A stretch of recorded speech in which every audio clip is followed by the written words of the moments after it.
can hold up as some vague notion or a distant goal. It is something that is essential. It is something that we must doggedly pursue regardless of personal cost. So to me, good, unaccountable leadership and management is not an option. It is absolutely a necessity we must ardently pursue. Our founding fathers 50 years ago have searched high and low. They have searched domestically and they have searched internationally. They have searched in the oracles of our ancestors, and they have searched in the chronicles of the established nations to establish the best way forward for Papua New Guinea so that they can give their all for. Our founding fathers also wanted people of Papua New Guinea to be holistically strong, to be equal and fully participating in our nation's development, to be proud and patriotic in their national identity, to be self-reliant, to be environmentally conscious, to be respectful, to be appreciative, and wherever possible to adopt Papua New Guinea ways and incorporate them into modern ways.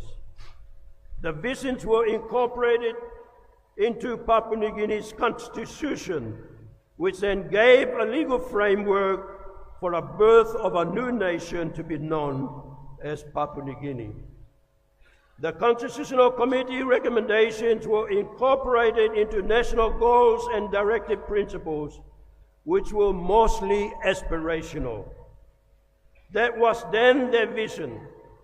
This would have practical relevance to the people of this country only if they are being used and are practically applied to the decision-making process. And that's where we are here today. 2, quality and participation for everyone. 3, enhancement of the national sovereignty and self-reliance. 4, responsible management and the use of national resources sustainably. 5, sharing resources in Papua New Guinea ways for the benefit of all clans, all tribes, and all communities, rather than for individual benefits. These sets of goals were to be the key pillars upon which the respective governments over the last 50 years were expected to deliver Papua New Guinea from the subsistence economy to modern cash economy. The vehicle to deliver the outcome of these goals were to be done through plans and strategies. Since independence in 1975, respective governments have embarked on 7 5-year development strategic plans leading up to 2009, covering a period of 35 years. In my entire 20 years in Parliament, I have never seen or heard any reports from any planning ministers to Cabinet or to Parliament as to what has been achieved by those plans. In 2009, Grand Chief, the late Sir Michael Somare, launched Development Strategic Plan 2010-2030, leading to Vision 2050. The aim was to facilitate entrepreneurial enterprises in both. 15 years of this plan has already gone past, with 5 years remaining, and no one in government has provided any statistics to show us that we have achieved our planned target of creating 2 million jobs by 2030. Secondly, the National Strategic Development Plan 2010-2030 was to set up those necessary building foundation to ensure that by 2050, Papua New Guinea will be smart, will be wise, will be fair, and will be a happy society. Also by 2050, Papua New Guinea will be ranked in the top 50 countries in the world in the United Nations Development Index in creating opportunity for the personal and national development. However, at present, going by the World Human Development Index, Papua New Guinea is ranking 154 out of 193 countries around the world, which is placing Papua New Guinea in the bottom as the 39th least developed country in the world. Papua New Guinea's various development indicators at present are clearly showing that overall our social and economic indicators are really miserable and are sitting at the bottom in line with the low-income poverty-ridden countries. Papua New Guinea's development performance indicators over the last 50 years are progressively getting worse. Economic growth is insufficient to impact each household. Poor performance on social indicators compared with other Pacific Island countries. Absence of quality planning data and monitoring framework to accurately measure planning's outcomes. Development plans not resourced and not well implemented. Lack of discipline in overspending, unproductive spending, and not adhering to planned priorities. Relying too much on unrenewable resources. Poor governance and corruption hampering Papua New Guinea's development, which is leading to very serious disciplines in basic government services.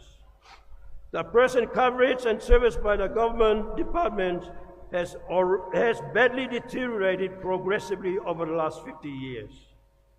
Poor management of resources, including human resource, slow and inconsistent economic growth, and the lack of targeted investment in developing human skills and capacity in the government workforce.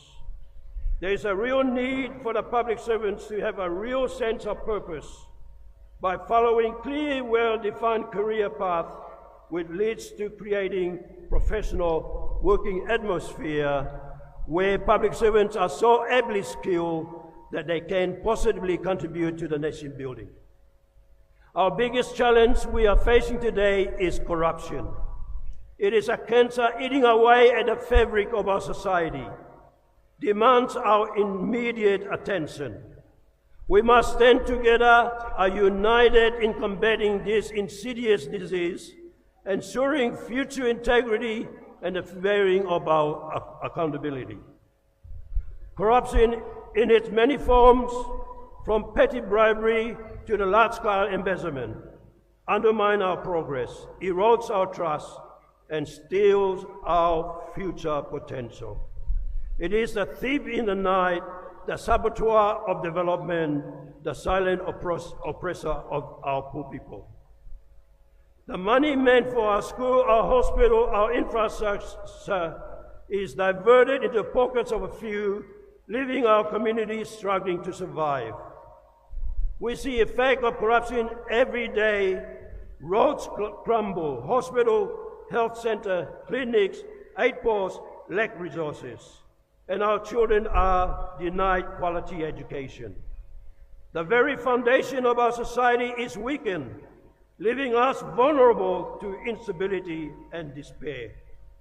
But we are not powerless. We have the power to choose a different path of integrity and accountability.